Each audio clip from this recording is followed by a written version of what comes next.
qu'on a fait, c'est exceptionnel. Merci.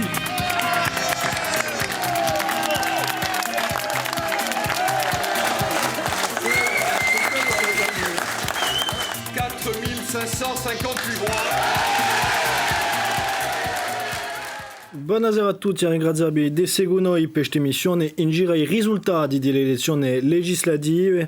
À mes côtés, pour tenter d'analyser ce scrutin, nos confrères de la presse insulaire, Patrick Vinciguerra pour RCFM. Bonsoir. Bonsoir. Jean-Philippe Ska pour le rédacteur en chef adjoint à Corse Matin. Buonasera. Jérôme Paoli pour Parole de Corse. Bonsoir.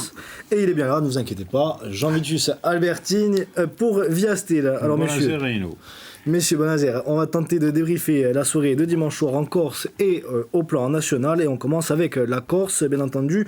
Pas de député RN malgré le raz-de-marée au premier tour, mais du changement puisque François-Xavier Ceccoli a battu Jean-Félix Akouaoui dans la deuxième circonscription de Haute-Corse. Les trois autres sortants opposés à des candidats RN sont reconduits. Michel Castellani, Laurent Marcangeli et Paul-André Colombani qui accusaient pourtant un net retard au premier tour.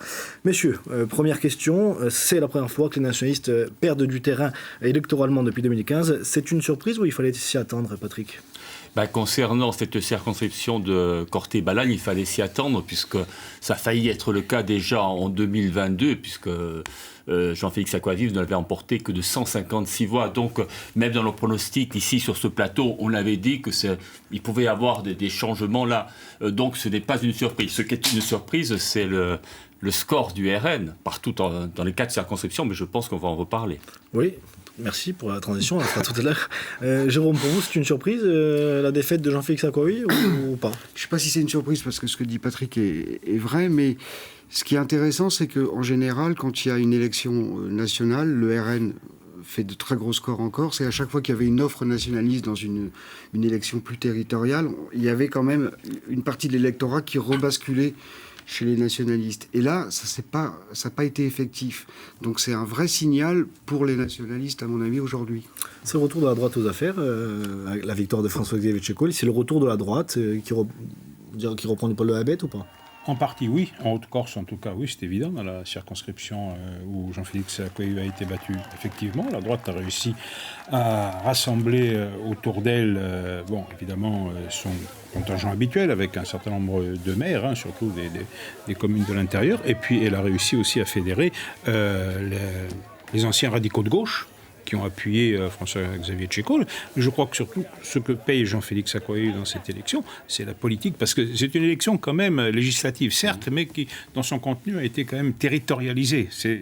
Nationalisée sur, on dirait le vote du RN. Au plan national, oui. Mais la droite a territorialisé cette élection, et l'échec de Jean-Félix Akouaoui, c'est quelque part, l'échec de Gilles Simeoni et de la politique de la majorité territoriale. C'est ce qui explique surtout cet écart, sans parler du rapport des voix du Front National pour le deuxième tour. Vous partagez ce point de vue, Jean-Philippe, c'est Gilles Simeoni qui a été sanctionné à travers... Après, il y a aussi peut-être une forme de logique liée à l'usure d'un pouvoir conquis en 2014 avec... si on prend comme point de repère la mairie de Bastia, 10 ans plus tard, 10 ans aux affaires... Forcément, par définition, chaque élection qui passe vous rapproche d'une première défaite. C'est pas étonnant que Jean-Félix Akouaoui incarne le premier faux pas de la majorité territoriale, parce qu'on sait que c'est un lieutenant, peut-être le principal lieutenant de Gilles Simeoni. Très proche de Gilles Simeoni. Et puis c'est une personnalité clivante. Voilà. Il avait déjà fait parler de lui, malgré lui, aux dernières territoriales et les dernières élections législatives l'avaient déjà fragilisé. Patrick le rappelait. Donc il y a une forme de logique qui est... Mais on aurait pu s'attendre... Sanction de la majorité territoriale, usure du pouvoir, c'est évident également. Les autres, Paul-André Colombani et Michel Castellani, le paient moins parce qu'ils se retrouvent au second tour. Ils font un très mauvais premier tour, effectivement. Mais surtout Paul-André Colombani, ils le paient moins parce qu'ils sont face à un candidat Rassemblement National au second tour, ce qui n'a pas été le cas... Ils sont éliminés d'Ajaccio. Il faut regarder qu'aujourd'hui, les nationalistes qui sont réélus... d'Ajaccio, Romain Colonne. Romain Colonne. Malgré une progression quand même en termes de voix, même si la participation a augmenté. Non, mais la question aussi, vous venez de le dire, c'était la seule circonscription où il n'y avait pas de candidat RN au second tour, parce que Sylvie Jouard s'est désisté. Alors... Force est de constater quand même que le report de voix s'est fait quand même en grande partie sur François-Xavier Ceccoli, puisqu'on a quand même une grosse progression du côté de Jean-Félix Akouaoui. On n'était pas bien entendu dans les isoloirs pour voir, mais en tout cas, quand on regarde les chiffres... Non, effectivement, il y a une grosse partie sans doute des électeurs Rassemblement national qui ont voté pour François-Xavier Tchéco au second tour. Mais je ne pense pas que ce soit ça qui fasse la défaite de Jean-Félix Acquavive. Ce serait réducteur de voir dans le Front National et autre argument beaucoup utilisé depuis dimanche soir, c'est les nouveaux arrivants. On va en parler. Les nouveaux arrivants qui ne seraient présents que dans cette circonscription et depuis seulement quelques mois. Pardon. Ils le sont dans tout. On va en parler dans. Oui. Bien sûr. Mais là, ce seraient eux les responsables de la défaite de Jean-Félix Acquavive et ce serait faire l'économie d'une analyse et notamment d'une autocritique par rapport au bilan de la majorité territoriale. D'ailleurs, Gilles Simeone en a tenu compte le soir même en disant je vais faire des annonces, on ne peut pas continuer comme ça. On va parler du vote RN dans quelques secondes. Juste dans les autres circonscriptions, force est de constater que le pacte anti-RN a plutôt bien fonctionné. Oui, enfin, il y a aussi une forme d'ironie sur une ironie cruelle sur le fait que la majorité territoriale dont le bilan est contesté soit sanctionnée au moment des législatives, alors qu'on peut penser, les observateurs pensent que le bilan des 4 députés est plutôt bon depuis 2022. Voilà, il y a eu du travail de fait, mais évidemment que il est bon, mais est-ce qu'il a répondu aux attentes des gens ?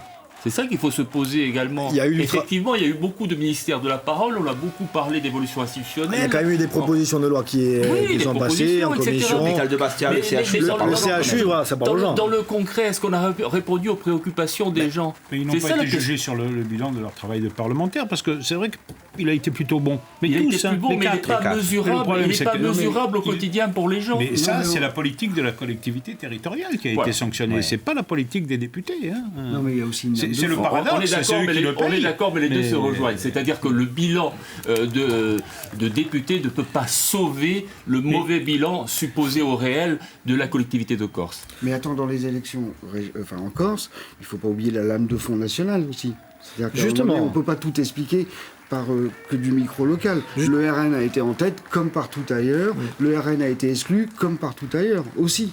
Justement, vous êtes un homme de télé, donc vous me donnez ma transition. Voilà. Pas de député RN, on l'a dit, mais une hausse inédite pour un scrutin qui n'avait pas seulement une dimension nationale, mais quand même une grande dimension nationale. On va parler un peu des voix du RN en Corse. Rendez-vous compte, 46 126 voix au premier tour pour les 4 candidats RN, 42 349 au second tour, alors qu'il ne restait que 3 candidats en lice, après le désistement de Sylvie Jouard dans la deuxième de Haute-Corse. Donc on aurait avoisiné sans doute les 60 000 voix si Sylvie Jouard s'était maintenue.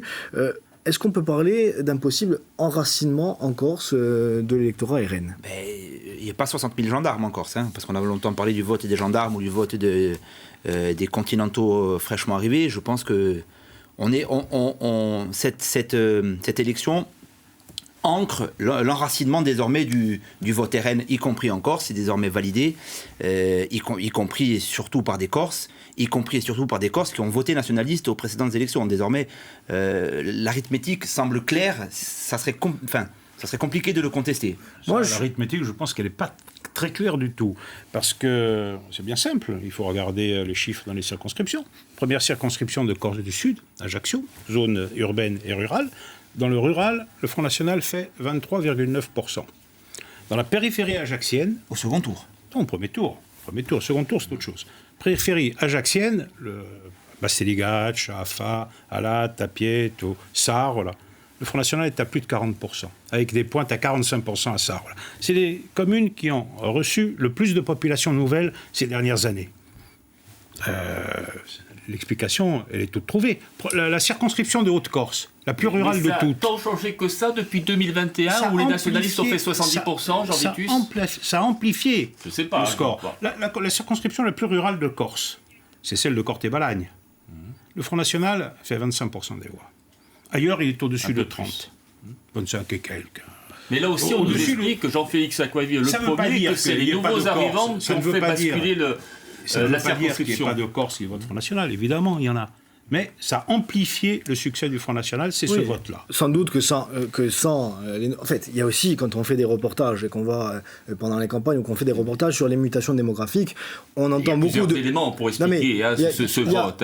Et ce n'est pas l'unique élément. Non, mais bien entendu, dire que c'est l'unique, enfin, en faire une raison exclusive, ce serait une erreur et du déni. Il y a sans doute un vote d'adhésion, un vote de contestation, sans doute aussi, on le voit dans les scores, notamment aussi dans les villages. Après, en volume de voix, c'est souvent... On peut prendre des contre-exemples, là, Jean Vitus. Vous prenez les quartiers sud de Bastia, que je connais bien. Alors, quand le Rassemblement national fait plus de 60 et 70%... Le vote dans les quartiers populaires est différent, effectivement. Je peux vous dire que les nouveaux arrivants, ce n'est pas les plus nombreux. Non. Quand vous voyez, vous prenez des villages comme dans ma région, de Castaniche à du Bozio, les derniers nouveaux arrivants qu'ils ont vu arriver, c'est en 1940. Non, mais, et pourtant, le Rassemblement national fait de très très bons scores. On peut pas faire fi du volume de voix. Là, vous parlez en pourcentage dans des villages où il y a 40 votants. Je suis d'accord, on va parler en pourcentage, mais les volumes de voix qu'il peut y avoir dans des zones où il y a eu des grandes mutations géographiques, prenons pour exemple Ventiseri, Lumio, Ventiseri où il y a la base aérienne, 52% au premier tour pour le RN, on ne peut pas faire fi non plus de la dimension,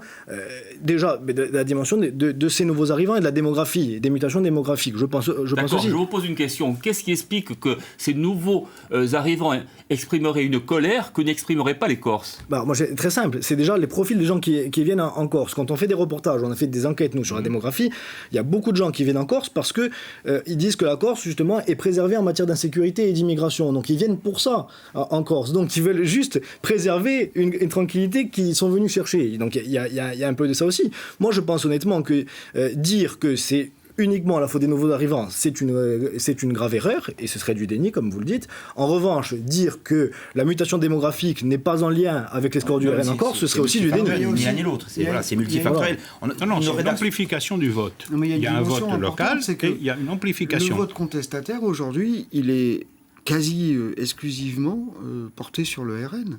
Bien entendu. On aurait pu avoir aussi, on a eu à une époque un vote contestataire qui allait chez les nationalistes, et c'est ça qui se passe plus aujourd'hui. Il allait chez les nationalistes. Et c'est ça qui se passe plus aujourd'hui. Jusqu'en 2021. Et c'est sans doute pour ça que jusqu'à présent, les nationalistes ne mettaient pas dans le débat la question du corps électoral et des nouveaux arrivants, puisqu'ils captaient une partie de l'électorat de ces nouveaux arrivants. Ça, c'est sans doute évident. Ce qui est incompréhensible, je ne sais pas si on va en parler, c'est le faible score de la gauche par rapport à cette colère. On va en parler surtout, et c'est là qu'on voit que la Corse est encore à contre-courant par rapport au niveau national. C'est le particularisme. Le nouveau Front populaire l'emporte, arrive en tête, l'emporte c'est beaucoup dire. Et ici, c'est entre 6 et 12% au premier tour. C'est pas terrible. Jérôme, vous, tout à l'heure, vous disiez que le contexte national avait quand même pris le pas sur la campagne et que c'était limite inédit pour des législatives en Corse, tout à l'heure. Oui, tout à fait. Non, mais j'allais dire, pour être un peu provocateur, c'est tout comme en France. Maintenant, les élections. On a les mêmes, on a les mêmes lames de fond qui arrivent, on a les mêmes tendances qui arrivent, et ça se reproduit d'élection en élection. Et ça revient à ce qu'on dit depuis un petit moment, c'est que l'offre nationaliste aujourd'hui ne correspond plus à une alternative. Ça fait pas forcément rêver. Donc les gens reviennent avec notamment des nouveaux entrants, mais pas que, à des fondamentaux, les mêmes fondamentaux que sur le continent. Bon, il faudra quand même être prudent pour voir les prochaines élections, parce que quand on va assister aux élections locales, on va voir s'il y a ce même rapport de force. Si on va plus loin dans le raisonnement, Colombagne qui s'en sort, c'est pas un vote nationaliste. Non, les députés nationalistes sont sauvés par le Front républicain au national. C'est pas un vote d'adhésion. Un mot, quand même, sur l'influence de cette vague nationale. Bien sûr. On peut très largement l'illustrer par le profil des candidats RN. Aujourd'hui, sans leur manquer de respect, on parle de... On parle de candidats fantômes. On est au-delà du parachuté, là. Tu votes une marque. Mais imaginez si ça n'avait pas été des candidats fantômes. Et des bons candidats, ce que ça aurait donné. Ah, mais sans doute que ça a pu donner des idées à certaines personnes qui voudraient arriver au pouvoir. Il y a des parts de marché à prendre, là. Mais justement, est-ce que vous pensez qu'on peut se diriger vers, par exemple, au municipal, des candidats encartés RN, par exemple, municipal, territorial? Bon, on l'a déjà vu, mais avec un réel enracinement et une structuration de cet électorat qu'on a pu voir là sur ces législatives, pour des territoriales ou des municipales même. Ça, peut-être pas de suite, parce que c'est peut-être un petit peu tôt. Traditionnellement, les municipales, c'est pas des élections qui réussissent au Rassemblement national, ex-FN, désormais Rassemblement national. Mais je ne vois pas pourquoi cet ancrage ne s'accentuerait pas. En tout cas, ils ont intérêt à retenir la leçon de ce scrutin et former des militants et ensuite des candidats. À leur décharge, c'est une campagne qui a été très courte. Le 9 juin, les élections, la dissolution, ils ont eu quoi, une semaine à la limite pour trouver leur candidat. Comme les autres, mais ils n'avaient pas de vivier. Voilà, ils n'avaient pas, et puis il n'y avait pas d'antériorité. Ici, le Front National existe quand même depuis 1984. Il n'est pas né avant-hier. Donc, il n'est jamais réussi à s'implanter de façon durable. Il n'avait pas le parti n'a pas de siège, n'a pas de. Peut-être que les choses vont changer maintenant. Il faudra voir aux prochaines élections, le prochain scrutin, normalement, moins de dissolution encore, ça devrait être le municipal. On verra à ce moment-là s'il y a une traduction municipale des résultats qu'il a eu aujourd'hui. Pour répondre à votre question sur le côté, est-ce qu'il peut y avoir un candidat qui a de l'épaisseur, de la dimension, qui porte les valeurs du RN sur une élection municipale, par exemple? Je crois que être candidat du RN, c'est pas, faut le porter, quoi. Et je pense que il y a beaucoup de gens qui n'ont pas envie d'aller sur une élection avec cette marque-là. Parce que c'est une marque qui est... C'est apparemment moins difficile qu'il y a quelques années. Ouais. C'est moins difficile, mais regarde les candidats... appartenance. Rappelez-vous, on parlait de vote caché pour le Rassemblement national. Ça progresse, mais t'as pas que des génies, quoi. Mais celui qui incarne le mieux, ça, c'est François Fillon, parce qu'on a beaucoup parlé de sa défaite au second tour. Moi, je pense que François Fillon sort comme l'un des gagnants de ce scrutin. Il incarne désormais le visage d'un des partis politiques majeurs de ce pays au niveau territorial. Mais il est bien seul. Hein. Oui, mais il n'est pas au second tour. Il y a 3 ans en territorial et là, il se retrouve... structuration. Hein. Oui, mais il a de quoi capitaliser sur cette élection, je pense. D'accord, mais s'il ne forme pas des militants... Une municipale et une territoriale, il va couler un peu d'eau quand même, sous les ponts. Et on verra aussi la dimension nationale, parce qu'il y a aussi ça. Il y a aussi les thèmes de campagne au niveau national, c'est l'immigration, l'insécurité, le pouvoir d'achat très aussi pour le RN. Est-ce que... En fait, on se rend compte aussi, peut-être avec ces scores en Corse, que dans une société hyper mondialisée et hyper médiatisée, les centres d'intérêt des Corses sont les mêmes que les centres d'intérêt des gens qui habitent à Paris ou à New York, par exemple. Mais sans peut-être pas à New York, mais...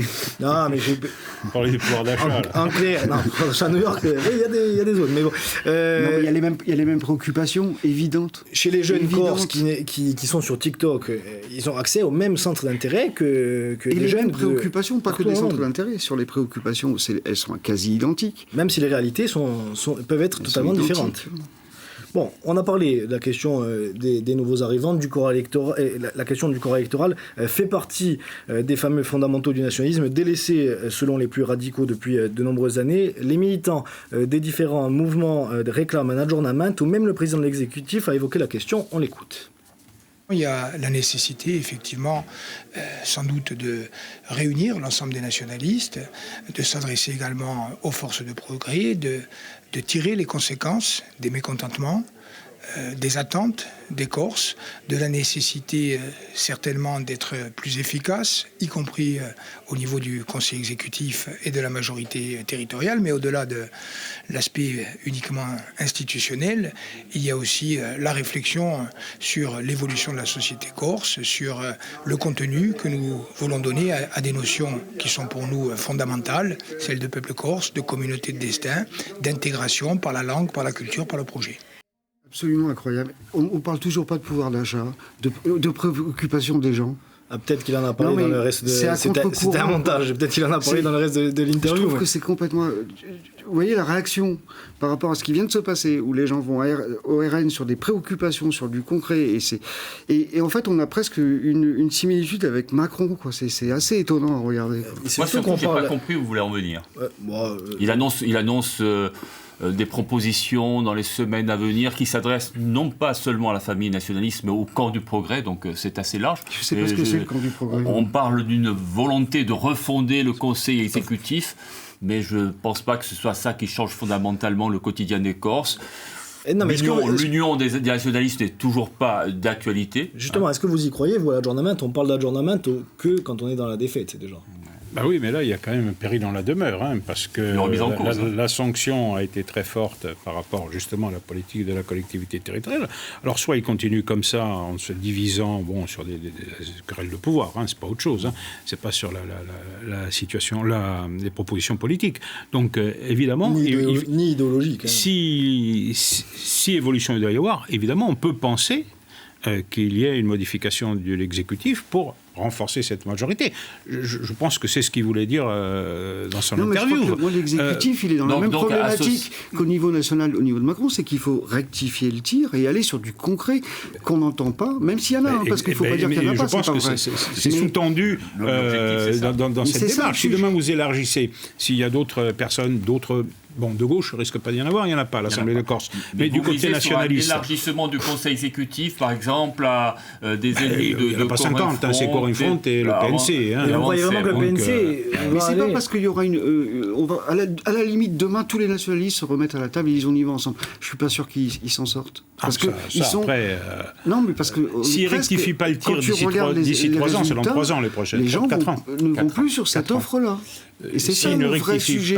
Qu'est-ce qu'il faut rectirer pour qu'ils reviennent un peu? Il y a quand même 69 000 voix qui se sont reportées au second tour. Alors, il y avait un pacte anti-RN, bien entendu. Oui, bien sûr. Sur les nationalistes, il y avait 56 000 il y a 2 ans avec une participation beaucoup plus faible. Même au premier tour, ils ne perdent pas énormément de voix. Alors, il y a une participation plus forte, les nationalistes, mais on peut pondérer. Oui, mais là, pour le coup, il y avait une urgence. Il y avait une forme de cordon sanitaire de circonstances. Au deuxième tour. Oui, au deuxième tour, qui s'est opéré. La question, c'est est-ce qu'ils sont capables de surmonter leurs divergences personnelles. Parce que vous le disiez, idéologiquement et politiquement, il y a quasiment tout qui les rapproche, à quelques nuances près. Au moins le PNCFM d'un côté, et Nation et Corinne Front de l'autre. La question est de savoir si... Ils sauvent les meubles, mais quand même... Et d'être opérationnel à l'Assemblée de Corse, parce que le problème, il est là, quoi. Les gens n'ont vu aucun changement. Mais est-ce qu'ils se sont vus trop beaux? Quand aux dernières élections territoriales, 68% des gens qui se sont reportés sur des listes nationalistes, ils se sont dit, on peut se payer le luxe de la division, de toute façon, on gagnera toujours. Pas de problème, on est d'accord? Non, mais c'est ce que j'ai dit tout à l'heure. C'est pas forcément les mêmes électeurs. Moi, je crois que ça se pose pas. Mais je veux dire... Avec 50% de participation. Il faut pas négliger, sous-estimer le séisme de cette élection, surtout du premier tour. Que quelqu'un comme Michel Castellane, qui est installé à Bastia, c'est un peu le vieux sage, soit mis en difficulté par un homme, Jean-Michel Marchal, strictement inconnu, qui a débarqué à Luciane il y a, si j'ai bien compris, 4 ans, et qui fait pratiquement le jeu égal. À la limite, Paul-André Colombani face à François Fillon, qui lui est installé depuis longtemps avec un nomadisme politique assez particulier. Soit, mais Michel Castellane... Oui, mais c'est pas propre au nationalisme, puisque Laurent Marcangeli... Ou Laurent Marcangeli, qui lui ne paye pas l'héritage de la collectivité territoriale, il est arrivé deuxième derrière une illustre inconnue. Et en faisant un super premier tour. Idem pour Laurent Marcangeli, effectivement. Mais c'est pour montrer cette poussée du Rassemblement national, même si elle ne s'est pas traduite au second tour. Mais sur l'excès de confiance, je dirais, des nationalistes lors des derniers scrutins, en tout cas en pensant que ça pouvait se reproduire pour ces élections, on a vu aussi qu'ils n'ont pas vraiment présenté beaucoup de candidats dans les mairies face à des élus avec qui ils ont passé des arrangements ou des alliances, des élus qui leur étaient historiquement opposés. Est-ce qu'aujourd'hui ils ne payent pas un petit peu ça aussi ? On le voit, dans le Sud, ça a failli être très compliqué parce qu'il se dit qu'il y a certaines nouvelles alliances à droite avec Jean-Christophe Ngeni qui n'ont pas joué le jeu au second tour. On pense par exemple au sénateur Panunzi. Est-ce que vous pensez qu'ils payent ça aussi aujourd'hui? Est-ce que l'exercice du pouvoir les a éloignés du terrain? C'est une hypothèse aussi. Il y a une forme de notabilisation aussi. Un embourgeoisement, pour être un peu... Ça, je ne pense pas que ce soit essentiel. Je pense que c'est surtout le bilan. Et le bilan et le fait que dans la vie des Corses, depuis 2015, il n'y a pas grand-chose qui a changé. Alors qu'il y avait un espoir immense qui a été suscité, alors peut-être un peu plus tard en 2017, il y avait un espoir quand même d'un changement, aussi bien au niveau politique, même aussi sur les choix économiques. Et puis aussi, le discours. Un espoir tout ça démesuré, nous disait la dernière fois. Oui, mais il existait, oui. Le mur de Berlin, c'est la chute du mur de Berlin. Je ne sais pas si l'espoir était démesuré, mais c'est vrai que depuis l'accession de Gilles à la région, on ne parle que d'autonomie. Et qu'à un moment donné, j'ai pas entendu parler de grands projets de structurants qui touchent les Corses dans leur... c'est d'en faire. Non, mais déjà de les annoncer. Mais qui touchent les Corses dans leur quotidien. Et c'est peut-être ça qu'ils sont en train de payer. C'est sûr que même pendant les débats, là, on n'a pas entendu parler des routes, on n'a pas entendu parler de tout ça. Mais c'est peut-être ça le sujet. C'est des choses... On peut aller chercher des financements à Paris et d'ingénierie à Paris. Il y a quelques grands dossiers qui incarnent une forme d'échec. On parle très souvent des déchets. Voilà, tout ce qui touche à la... Là, pour le coup, c'est visuellement observable. On touche au quotidien des gens.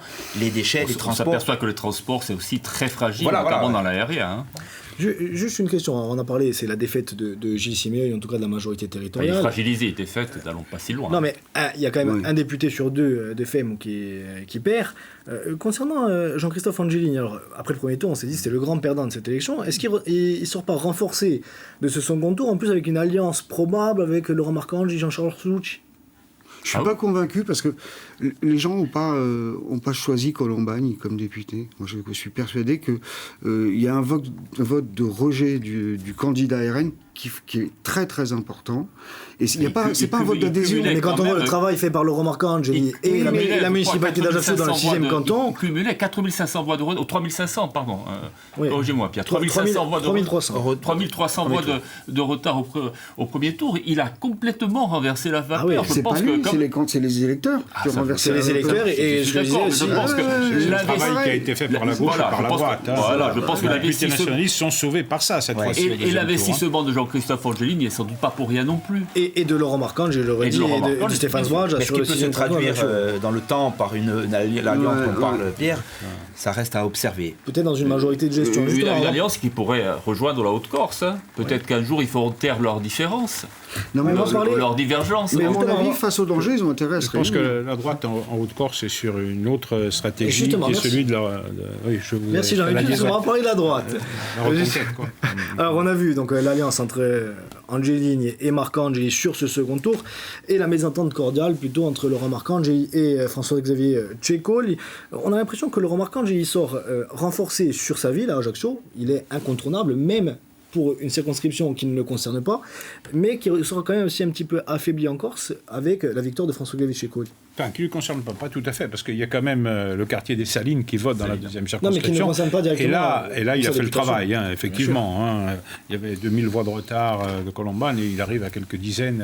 Et il y avait un rejet de François Filon et de la part de Laurent Marcangeli aussi, on va pas se mentir. Mais le travail a été fait. Oui, effectivement, mais je pense que la droite, elle est divisée.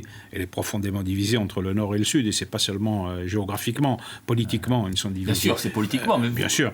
Et vous ne croyez pas que ces deux droites pourraient se ressouder en 2028? On est en train de retrouver ce qui a toujours existé à droite depuis le début de la décentralisation. La droite la plus bête du monde.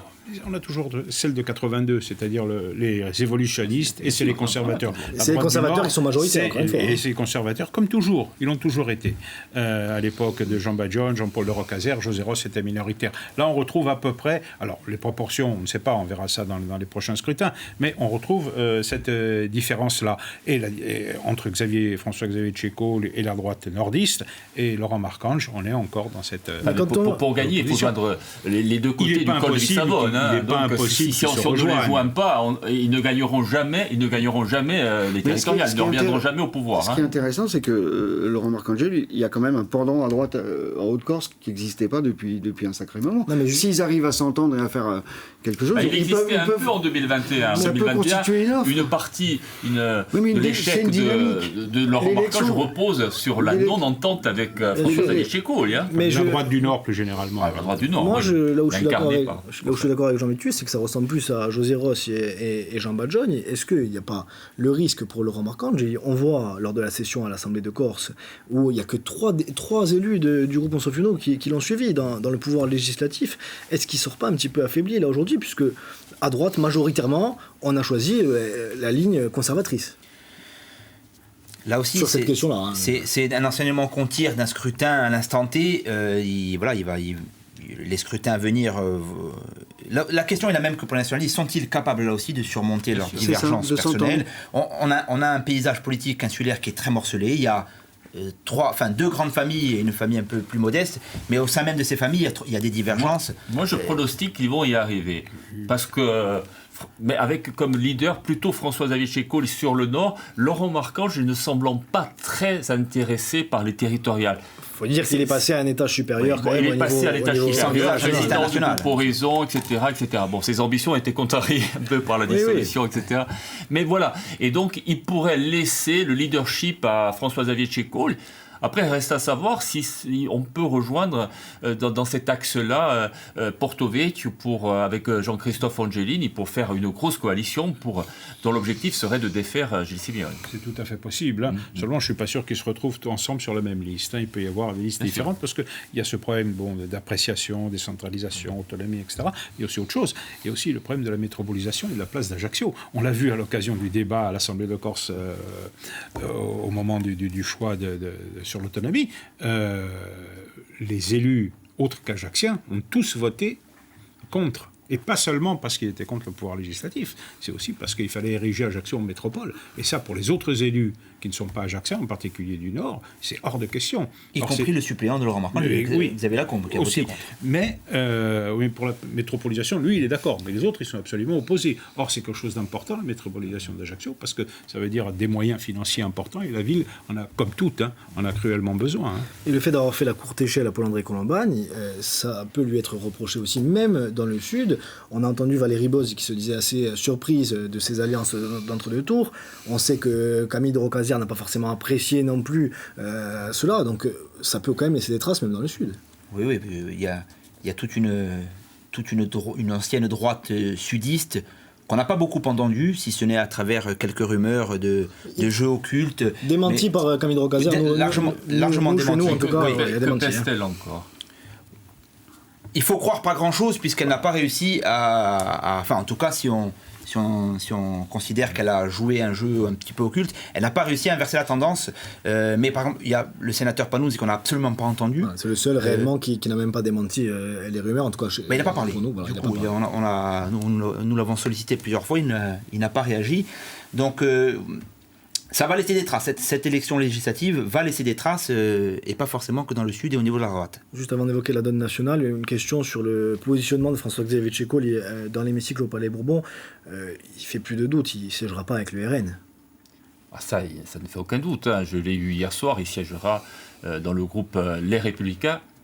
Les Républicains qui est secoué, très secoué, qui n'est pas du tout stabilisé. Canal historique, on dit les Républicains, canal historique. Oui, bien sûr.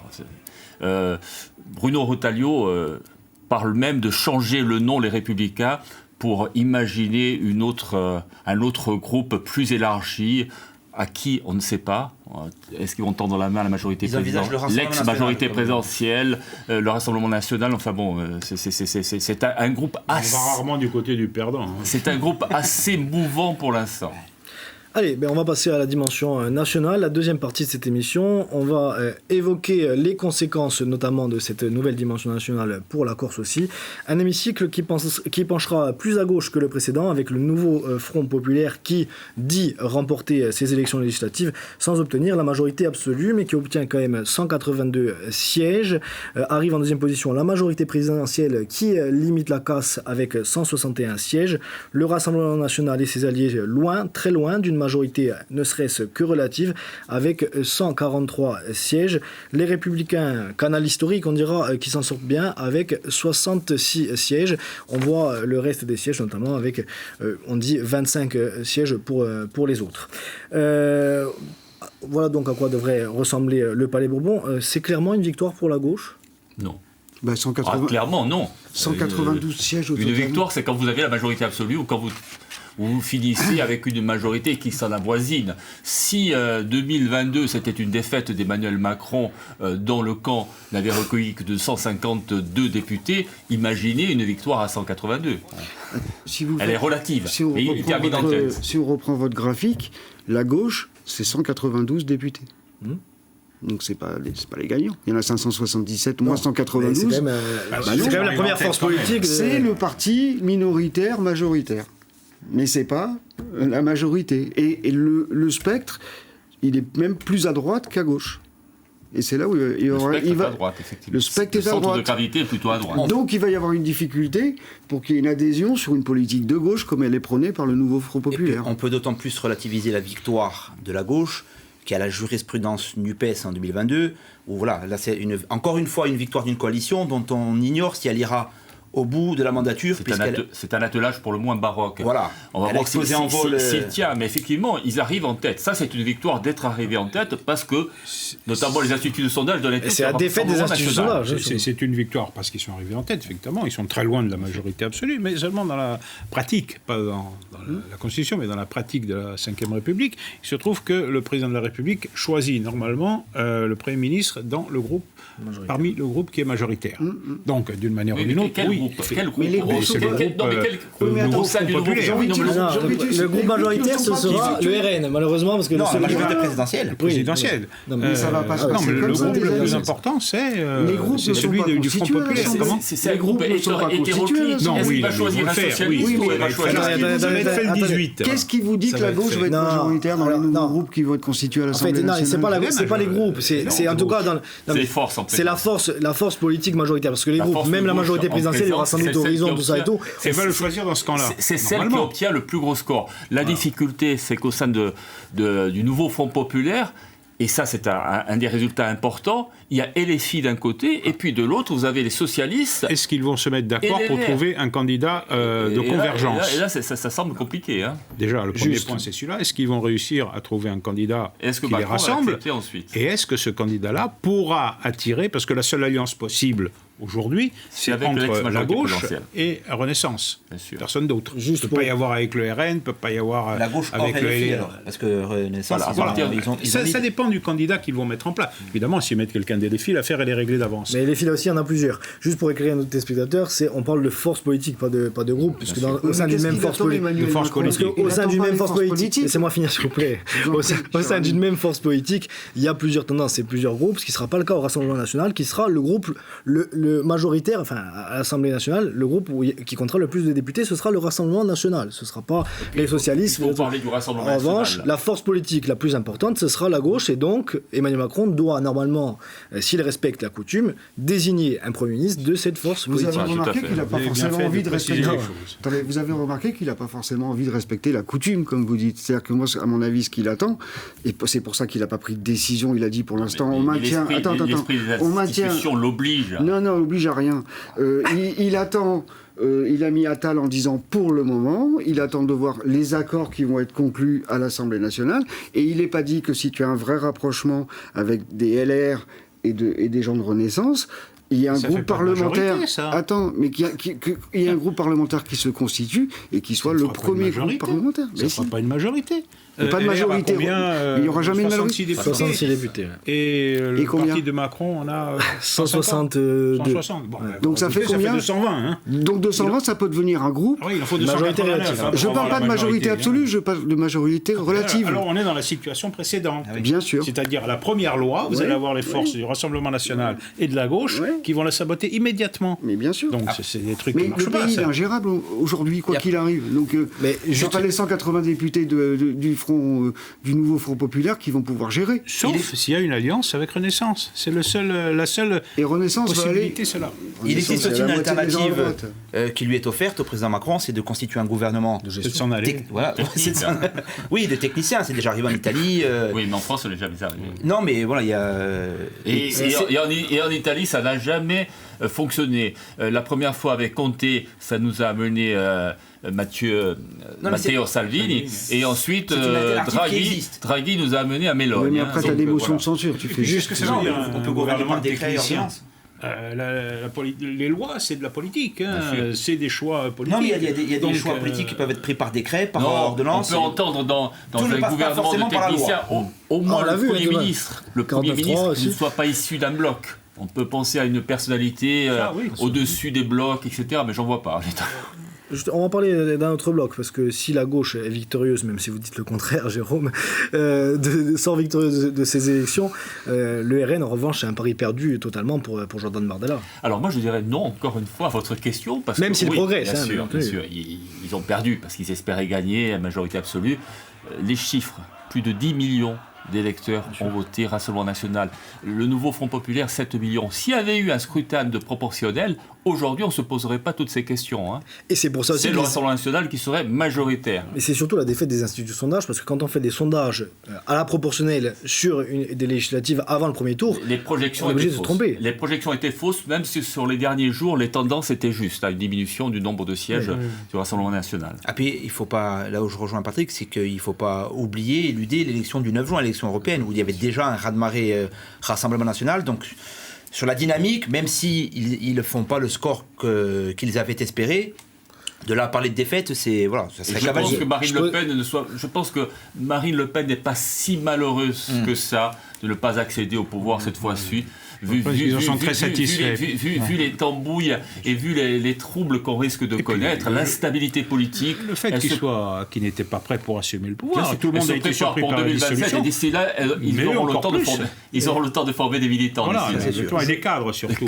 Je posais exprès la question pour entendre le contraire, hein, parce que c'est mon rôle sur ce plateau, sachant que quand même le Rassemblement national progresse. En face, on a la majorité présidentielle qui limite la casse, mais qui régresse. Et on a presque l'impression, quand on les entend, que ce serait une victoire et que la dissolution était un bon choix. On est quand même loin du compte. C'est un pari perdu pour Emmanuel Macron. Le pays, il est encore moins gérable aujourd'hui qu'avant la dissolution. Perdu, pas tant que ça. Renaissance, il perd des députés. Donc il a mis déjà Renaissance perd des députés, mais sauve les meubles. Sans ce qui aurait misé sur 160 députés du bloc central. Il résiste, effectivement, mais c'est une catastrophe. Parce que le pays est encore plus ingérable que précédemment. Vous êtes avec moi le plus ancien ici. Vous vous rappelez, 93, la dissolution de 93. Vous saviez combien il restait de députés socialistes après la dissolution de 93 ? 52. Et avec les communistes et les Verts, ils arrivaient à 80. Oui, alors qu'ils venaient d'une majorité presque absolue. La majorité absolue. Hein. Et 4 ans après, ils avaient la majorité absolue. 4 ans après, ils avaient la majorité absolue. Non, mais le problème... Je veux dire qu'ils sauvent les meubles. Le problème plus global qu'on a aujourd'hui, c'est qu'on a un pays ingérable. Et qu'est-ce qui va se passer pendant 1 an, 2 ans, 3 ans ? L'échec, il est là. Qu'est-ce qu'on fait ? Il perd quand même une centaine de députés. C'est quand même pas une victoire.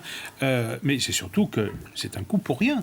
C'est pour ça que c'est incompréhensible, cette dissolution. Il rend la situation politique en France aujourd'hui encore pire que ce qu'elle n'était auparavant. Ça déparfait de 4ème République.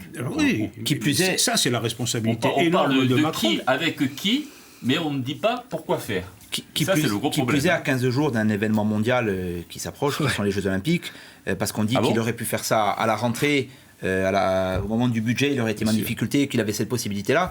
Ça interroge d'autant plus sur le timing de cette décision qui semble précipité, qui à mon avis ne l'est pas, enfin dans le cerveau d'Emmanuel Macron, je pense qu'il avait germé... C'est incompréhensible. Depuis 100 ans, la France n'avait pas organisé de Jeux Olympiques et on dissout même pas un mois avant. Depuis quelques jours, peut-être que la flamme olympique est éteinte et on ne le sait même pas.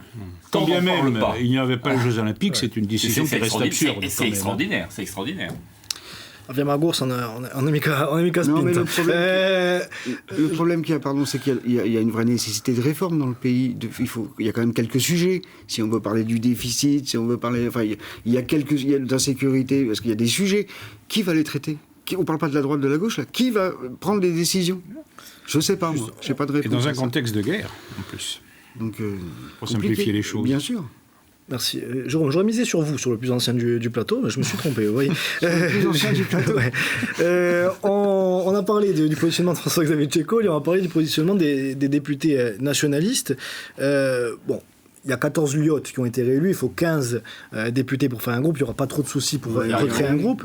Est-ce que ce groupe peut avoir encore plus d'importance cette fois-ci que lors de la mandature précédente, quand on voit les différents blocs qu'il peut y avoir? Est-ce que ça peut être un groupe, si ce n'est faiseur de roi, mais en tout cas faiseur de majorité? Moi, je pense que oui. Je pense que c'est un groupe qui aura, encore une fois, un rôle pivot. Et, bon, sous réserve de ce qui va advenir dans les prochains jours, on ne le sait pas. Mais aussi important, en tout cas, qu'avant, et ceux qui pourraient relancer le processus, même si je pense qu'actuellement, à Paris, ce n'est pas la priorité. Ils peuvent renforcer une majorité. Groupe pivot, je ne sais pas, mais ils peuvent contribuer à créer une majorité. Bon, maintenant, je crois que le président du groupe, Pancher, a perdu, qui était un politique. Jean-Félix Accoyer non plus, il n'y a plus, qui était un... Charles de Courson a gagné. Mais Charles de Courson a gagné, et il faudra savoir naviguer. Pour jouer un rôle très important. Mais forcément, dans un paysage morcelé, même petits groupes, entre sont guillemets, morcelés. ont leur poids, ont leur importance. Voilà. Oui, mais ils sont morcelés aussi. En tout cas, ils vont attirer C'est les ça qui convoitises. Mais ça, c'est Il faut évident. être sollicité, quoi. Ouais, ça Mais c'est sent- vrai que le processus corse peut être relancé. Peut-être un président de groupe corse. Ouais. Il y a un député basque autonomiste aussi qui a été élu. Il y C'est a pas où il deux- siégera deux encore. Polynésiens qui vont rejoindre Oui. le groupe Lyot. Donc ils dépasseront Il y a- les 15 dès aujourd'hui. Hein. Il y a Djibaou aussi. L'indépendantiste. Il y aura plutôt du côté en Nouvelle-Calédonie, mais il y aura des surtout du côté communistes. des communistes, comme le veut la coutume là aussi. Donc vous le cas l'avez de le dit, Patrick, l'autonomie, finalement, on la croyait morte. Ben, non, elle bouge encore, comme dirait Jean Mitus. Elle bouge encore. Bon, après, elle n'est pas très. Pas une explosion de joie et en réanimation. de vie. Elle est en réanimation, effectivement. Oui, elle peut renaître parce qu'on s'aperçoit que le Rassemblement national est écarté. Ça, c'est sûr. Hein, là, on a une certitude. Le Rassemblement national est écarté, en tout cas pour le moment. Donc, eux étaient contre. Après, la gauche est plutôt pour. La majorité présidentielle, c'est elle qui a initié le processus de Beauvau. Donc, a priori, ils sont d'accord. Mais bon, cela dit, voire trois problèmes. Le premier reste quand même la question de la majorité des 3/5. Ça ne va pas être évident, hein, encore moins maintenant qu'avant. Surtout si le Sénat, si la gauche sûr. a un Premier ministre, le Sénat va être dans l'opposition. Hein. Et là, ça va être systématique. Et les 3/5, troupes du Rassemblement national et les troupes du Rassemblement national ont gonflé. Donc ça va être encore plus compliqué pour avoir une majorité des 3/5. Deuxième question, deuxième problème, c'est qu'actuellement, je ne pense pas que ce soit le sujet de préoccupation des états-majors à Paris. Et surtout la dernière question, c'est bon, le résultat des dernières législatives chez nous a montré, pour le moins, que ce n'était pas la priorité dans le vote, puisque les 4 défenseurs de l'autonomie ont été tous les 4 en difficulté. Après, de la même manière Oui, que au c'est premier sans tour, doute une erreur de dire que 68% des Corses avaient voté en faveur de l'autonomie au territorial, ce serait une erreur aussi de dire que là, les gens, ils ont voté contre l'autonomie au premier tour. Non, mais C'est là, pour ça que j'ai dit pour oui, le bien sûr. moins, Non, mais on peut considérer que ce En n'est tout cas, pas une priorité. on peut se cacher derrière cette raison-là Non, aussi. mais si on la veut semaine dernière, pas l'autonomie, d'autonomie. c'était réglé. On n'en parlait plus. Là, depuis dimanche, c'est un sujet qu'on peut au moins réaborder. Il y a une petite flamme, mais alors petite. Non, mais on peut réaborder le sujet et il peut y avoir effectivement une action du président de l'exécutif et puis des autres élus nationalistes pour faire passer les messages et continuer à se battre. Oui, mais Ce qui n'était pas vrai la semaine dernière. Je pense que déjà la question, l'obsession à Paris, c'est le budget, hein, le prochain budget de la France. Mais ça Alors l'a là, toujours l'autonomie, été. ça va- Enfin, il y a Non, 2 mois, c'était le budget aussi. Non, mais ça peut être un élément, si le groupe Lyot Bien demain sûr, intègre pour- une majorité, ça peut faire partie des le discussions. groupe Lyot va en faire une condition pour rejoindre tel ou tel bloc. Sachant que Jean Mitus, vous qui avez connu tous les statuts de la Corse, bon, pas l'indépendance sous Pascal Paoli quand même, mais ça s'est toujours passé sous des majorités de gauche. C'est toujours la gauche qui a fait toutes les réformes en Corse, c'est pas difficile. Hein. Bon, plus ou moins heureuse. Hein. Mais arrêtez de penser qu'on va avoir un 82, oui, je sais que ça vous contrarie beaucoup. Non, ça me contrarie pas, mais Mais c'est possible que ça arrive. c'est pas que ça me même contrarie. déjà Moi, je dirigé la laisse faire la France. démocratie, mais je suis pas convaincu du tout. Jérôme, la Suisse vous Si, attend. quand on t'écoute, on a l'impression que c'est la gauche qui est au Bah, pouvoir. c'est quand ça même fait- le plus probable. Je sais pas. On en Disons que c'est parlera le peut-être moins à la rentrée. improbable. hein. Mais On verra, hein. c'est alors Je c'est sais pas. effectivement la gauche qui a fait tous les Vous statuts de avez la Corse. acté Alors des plus ou choses moins que- heureux. que Hein. même le président de la République n'a pas acté ce soir, aujourd'hui. Non, mais Oui, raccrochez-vous à ce que vous pouvez. Vous inquiétez pas, Jérôme, on vous fera en Skype depuis la Suisse quand Merci vous aurez beaucoup. quitté le pays. Donc on a dit, les différents statuts ont toujours été de gauche. Bon, la gauche en Corse, vous vouliez en parler tout à l'heure, Patrick, on est à contre-courant par rapport au continent. Il y a quand même une progression. 10%, ça faisait longtemps qu'on n'avait pas vu un candidat de gauche à 10% en législative. De 6%, on part de 6% de la circonscription de Corté à 12%, je crois, pour Jean-Baptiste Lucioni. En tout, au premier tour, ça fait 14 000 voix. 14 000 voix, c'est le score de François Fillogne, Rassemblement national, dans la circonscription, la seule circonscription de Porto Vecchio. On ne peut pas dire non plus que la gauche, et elle a une marge de progression. Sur ça, je suis d'accord avec vous. Elle a une large marge de progression. Mais c'est quand même malheureux parce que bon, les souffrances existent aussi en Corse, région toujours la plus pauvre de France Mais métropolitaine. la gauche n'a pas le monopole de la souffrance, Elle a cher pas de ami. monopole. Mais ces gens qui souffrent se tournent en Corse manifestement vers le Rassemblement national et pas vers la gauche. Bon, après, on n'a jamais connu une gauche communiste, socialiste très forte. Hein. Ça, chez nous, jusqu'en 2015, c'était les radicaux qui Elle dominaient. était surtout Là assez aussi, c'est de particulière. particularité. Hein. On a hein, l'impression qu'il y a un certain nombre de gens qui représentaient la gauche, ils étaient à gauche parce qu'il n'y avait plus de place à droite. Hein. On ne peut pas dire qu'il y a eu une Bien politique. sûr. Je pense que la gauche corse ne ressemblait en rien au Parti socialiste à Paris ou au Parti communiste. Hein. Elle a été dans le système claniste et clientéliste. Hein. conservatrice pendant des aussi, hein. décennies. Hein. Elle était assez conservatrice. conservatrice. Hein. Aujourd'hui, elle est toujours présente à la mairie de Bastia, parce que le premier adjoint est une première adjointe. Aujourd'hui, on commence à voir quand même un certain nombre. On voit des jeunes candidats qui ont plutôt fait bonne figure durant les débats et durant l'élection. Alors peut-être que là, il y a un renouvellement qui s'opère. Alors ça va prendre du temps, hein. Ne vous inquiétez pas, Jérôme, ils n'arriveront pas demain. Mais il y a déjà un processus, peut-être là aussi, qui se met en place. Je ne pense pas que la gauche ait disparu du paysage politique. Simplement, elle est faible et divisée. Vous prenez à Bastia, vous faites référence à Sacha Basté, le jeune candidat du nouveau Front populaire, les socialistes et les communistes, qui représentent peu de choses, mais enfin, il n'y a pas eu de soutien. Donc, vous voyez, quand on est faible et divisé, c'est pas bon signe non plus. Il y a eu un désistement quand même de Michel Stéphanie pour Sacha Basté. Oui, mais ils ont fait un communiqué ensuite pour dire qu'eux, ils ne faisaient pas partie de ce... Sur l'autonomie. Mais la gauche était déjà à contre-courant au moment même où le nouveau Front populaire, à la grande surprise, s'est constitué. Cet accord n'a, dans un premier temps, pas concerné la Corse. Même là, on était... Alors, est-ce que c'est pas aussi parce que la gauche a été absorbée, on dira, par les nationalistes, comme ça a été le cas des écolos pendant des années? Est-ce qu'aujourd'hui, la gauche n'est pas plus une force d'appoint, malheureusement pour eux, pour les nationalistes? Sans doute, ouais. Aujourd'hui, ça paraît évident, hein, mais les choses ne sont pas immuables. Hein. C'est vrai que vous pensez réellement que la gauche peut se reconstruire en Corse? Bon, elle va se reconstruire à un moment donné, oui. Après, il faut savoir sur quelle base et avec quelle personne. Je vous dis, on a vu ces jeunes candidats qui émergeaient aujourd'hui. Bon, peut-être que s'ils poursuivent dans la politique, peut-être qu'ils arriveront à reconstituer cette gauche. C'est vrai qu'il manque dans le paysage. On le voit d'ailleurs à l'Assemblée de Corse. Hein. En rompant avec les anciens appareils, alors. Ça, évidemment. Hein. Bon, peut-être aussi le changement de génération va faire que... Autour du noyau, pour être clair, autour du noyau, LFI plutôt. Ça dépend, ça. Ici, j'ai pas l'impression que LFI soit vraiment... des jeunes, non, je parle comme Sacha Basté, qui sont plutôt LFI. Marc-Antoine Leroy, par exemple, qui est sur d'autres... ou alors il y a Insem Amanka, je crois aussi, il y a quelques jeunes qui commencent à émerger, quoi.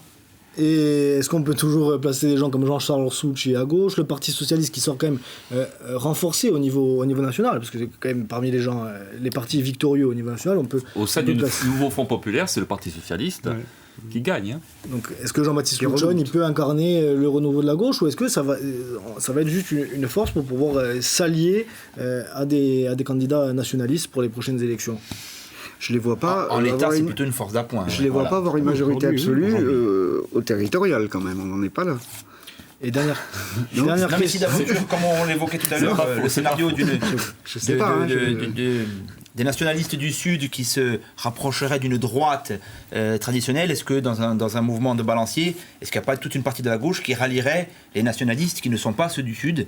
Je pense à l'équipe de Jean-Christophe Angéline opposée au clan Siméon. Voilà, est-ce qu'il n'y aura pas un mouvement de balancier entre tous ces mouvements et deux blocs constitués qui s'affronteront dans les prochains scrutins locaux? Merci, du coup j'ai plus de dernières questions. Jean-Philippe Scavolo, au contraire, vous avez dit tout ce qu'il fallait dire. Ecco, merci a vous messieurs, così si compie cette émission, a ringraziarvi a tutti d'averci seguito. On remercie encore une fois toutes les équipes qui ont permis le suivi de cette courte séquence, courte mais aussi intense qu'inattendue. 8 débats, des soirées électorales, des éditions spéciales. Encore merci à tous ceux qui ont permis la couverture de cette séquence. On va vous laisser parce que Jean-Victus, vous allez voir le match de l'équipe de France, j'ai l'impression. Les bleus du sportif. Ok. Voilà, il a envie d'aller voir le match de l'équipe de France. Bella Zerada, Aboy, Nantabiastil.